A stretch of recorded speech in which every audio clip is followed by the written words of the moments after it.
Today, we're going to be talking about audience. Audience is crucial because a lot of times in our work, we've seen that people don't put thought into who they're communicating to. So sometimes the message isn't really tailored to who it's supposed to go to. And we see that the communication initiatives aren't as effective as they could be. So today, we're going to go over some strategies that you can use to segment your audience, to think about who you're communicating with, and to tailor your message to that. Not having a plan for strategic communication, thinking about your audience, allows our communication efforts to be subject to bias. In the false consensus effect, we overestimate how much other people agree with our own beliefs and thoughts. So a lot of times what happens is we think that everyone cares about the same things that we care about.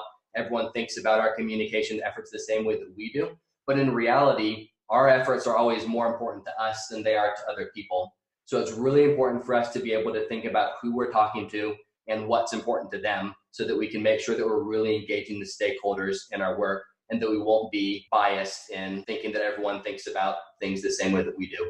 What I find is that we tend to take three approaches when we think about strategic communications. The first one is what I call the hope for the best approach. You don't really differentiate it by audience. You put it out on the channels you have easiest access to. Maybe it's social media, maybe it's a few newsletters, maybe you get a few partners to work with to get it out on theirs as well. Track those click rates and open rates. The other approach that I often find myself falling into is the target something, even if it's not a nice narrow audience. Maybe you think, okay, well, my target audience for this are district leaders. And you make some tweaks to your messaging based on bigger buckets of audiences you've identified. You pull in whatever limited information you might have on those audience. You kind of tweak your messages. You put them out on some differentiated platforms. You pursue any and all opportunities you can, whether it's in-person, virtual, to try to push that content out to those broad groups. This approach tends to be sort of a moderate investment in defining and mapping your audience, and it'll definitely push you closer to hitting your goals of reaching those specific audiences, but it requires a heavier investment in your content development, your dissemination efforts, and your outreach with a less certain payoff because you're doing a little bit of a scatter shot. You're not being as narrow and as targeted as you could be. The other approach, which is the one I love the most and I also find is the most challenging to do because it requires a lot of upfront thinking and planning, is what I call connecting with your core. In this approach, you really spend some time carefully selecting not a big bucket for your audiences, but carefully thought about segments within those buckets. So not just all school leaders, but maybe highly experienced school leaders, new school leaders. You really think about how the audiences you choose are impacted by the work in different ways. This approach is what we're going to talk about today, this more heavy investment up front. When you think about audience segments, when you gather and you collect new information about these audiences and you think about those segments, you can use that information to start tailoring your strategies and tactics to those specific segments. You start thinking about what do those specific segments value? What's their pain point? How can what you want to communicate benefit them? How do you tweak your messages and choose your channels to target those specific audiences? Which opportunities are you going to pursue to meet with these audiences in person? This approach, like I said, requires this higher upfront investment, but it's really crucial in helping you make informed, cost-effective decisions. You have to decide where to invest your time, your money, your people in your communication work. And so choosing your audiences really helps you prioritize and think about what are the strategies and tactics that are going to help you access the audiences you really need to reach to meet the goals and objectives in your larger strategic communication plan. The other good thing about this approach is that you see the strongest start for developing a measurement plan to determine whether you're being successful in your efforts. It's really hard to know if you're achieving your goal if you don't have a really good understanding of who you're trying to reach. When you think about defining an audience, when you're thinking about your strategic communications approach, one way I always find useful to answer this question of who is my audience is to ask, what role do I need the audience to play in achieving our goals? Sometimes you need your audience to be a viewer and a consumer of your work. It's a more passive role. Maybe your goal is to make them aware of a new resource or to share information. Maybe your goal is more action-oriented. You need them to do some level of changing their beliefs or making a decision. Maybe you need superintendents to agree to attend an event, or you need students or teachers to sign up as mentors for a program. Maybe you need faculty to adopt a new tool or approach in their courses. This role is sort of a middle role. It requires some level of decision or a shift or an action on the part of your audience. Maybe your goal is bigger. Maybe it's more relational, long-term. Maybe it requires an investment from your audience. You need willing partners to be part of a coalition, to invest time. Maybe what you need is a stakeholder group. The key thing for me is you need to define your audiences in terms of what you need them to do. What is the role you need them to play? How you define your audience should follow directly from your communication goals. This will not only help you prioritize, but it'll help you make decisions about where to invest time, where to invest people in different communication tactics, sets you up to measure success around your goals. It's really hard to know if you're achieving a goal if you don't know who you're trying to reach or impact. We generally talk about 3 types of audiences: a primary or core audience, a secondary audience, and influencers. People define these in different ways, but the definitions I'm going to use for our conversation today are that your primary or core audience should be the group of people that you either need to access the new information, or they need to shift their attitude or change something or take an action in order for you to meet your goal. A secondary audience would be a group of people who will be affected, whether it's directly or indirectly, if you meet your goal. Influencers are the people who help you reach or access that primary or potentially a secondary audience. These could be allies, they could be gatekeepers, they could be amplifiers like media, and you can differentiate or layer influencers based on your audiences. So let's say a state has a new online standard and they want to increase teachers' use of that portal by 50%. So in this example, their primary or core audience would be K through 12 teachers. Secondary audiences would be people impacted by teachers using this portal more frequently. So hopefully your students, potentially their caregivers, would see some impact. Maybe they would see a shift or a change in the way instruction is being provided. Maybe they would see a change in curriculum, and they might need some information about why those changes are happening. You might have some internal communication that needs to happen as a result of changes in teachers' access. IHEs might need to incorporate this new standards portal into curriculum. And influencers, obviously for teachers, there's a whole range of professional associations, unions, superintendents. Those are all organizations or groups that can help you access that core audience. So once you've thought about who your audience is, what are the things you need to know, understand about those audiences in order to effectively reach or engage them?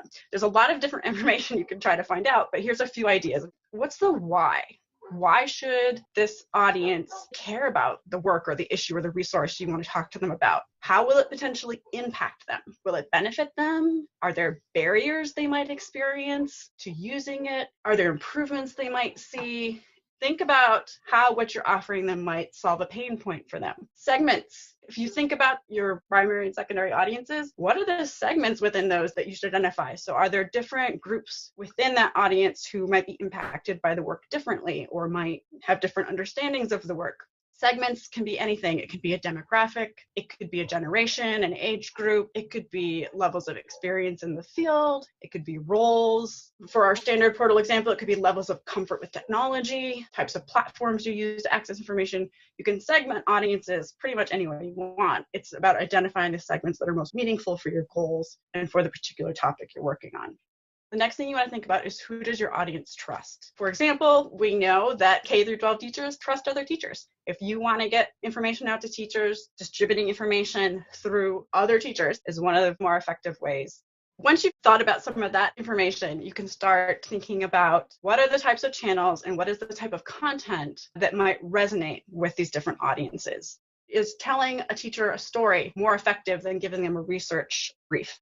Is digital media perhaps a more effective approach for the particular issue that you're trying to communicate around? Do you need to prioritize in-person outreach and opportunities? Maybe you capitalize on existing opportunities to be in the room with this particular audience. Do testimonials work well? Start thinking about how different audiences trust different sources of information from different types of channels and different forms. And then what myths and misconceptions are out there in your different audiences? Especially if you're rolling out a new initiative or controversial policy, there can be a lot of rumors. What are some of those things that you need to get ahead of and think about when you're writing your key messages or developing targeted content for your segmented audiences? There's a couple of different ways you can corral all this information about your audience. Here's one way that some people find more accessible. You take each audience that you've identified and you fill in the blanks. As a teacher, I need X, I expect Y, I prefer Z. As a faculty member, maybe I need access to real classroom examples to demonstrate good instructional practices for my teacher candidates. I expect high quality, evidence-based, easy to access multimedia materials. I prefer to hear testimonials from other faculty who's used the materials. I want to know how they've used it. And ideally, I want to see a detailed public review. What's the information your audience needs? What do they value? How does your audience get information? How do they prefer to consume it? The other thing I just want to make sure we touch on, which I think is probably the trickiest part of identifying your audience, is where do you get the information? How do you answer these questions? And it's going to depend on who your audience is, but you can do it a couple of different ways. You can obviously leverage any survey data you have. So maybe you have a teaching conditions survey in your state. Maybe if you're at a university, you have some kind of internal student survey or data that you collect on a regular basis. What are the campaigns or advocacy efforts that you see being put forward by stakeholder groups connected with your audience? What are you seeing in your web analytics or your social media analytics? There's a fair bit of social science research out there for some education audiences that talks about how they access information, who they trust. The more costly approach is to go out and actually collect new information. So to do focus groups or interviews with representatives of your segments. You could do this as part of a broader stakeholder engagement approach, which would really help you make sure that you're being inclusive and you're really getting broad perspectives. The idea behind an audience mapping exercise is that you leverage the information you already have internally by experts on your staff or in your organization. And so what you would do is try to involve people in your organization who have firsthand insights about your target audiences. Maybe you have one or two people do an initial fill out of the audience map, and then maybe you have some other people review and vet it. But it's basically a way of drawing in all the information that you might have internally already about these audiences. It is all impressionistic, but the idea is you can pretty much put anything you want in these columns.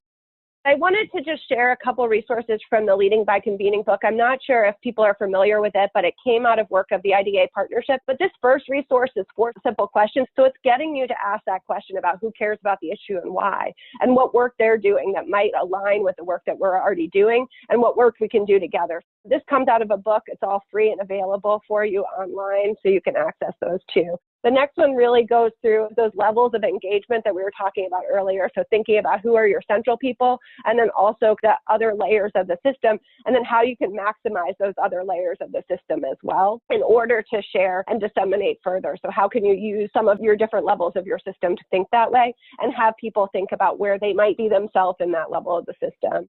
Grounding assumptions can be a really helpful way for us to expand around looking at our biases, looking at the assumptions we hold around something, and really unpacking what biases might be available and out there from others so that we can get ahead of some of those misconceptions. And then the last slide is a link to online learning modules that NCSI developed around each of the components of Leading by Convening. So if you're interested in stakeholder engagement and authentic engagement, these would definitely be a great resource for you. They're all interactive online modules, so you can take a look at them. And there's a user guide as well that can help you think about how you might facilitate this with others if you're in that kind of role.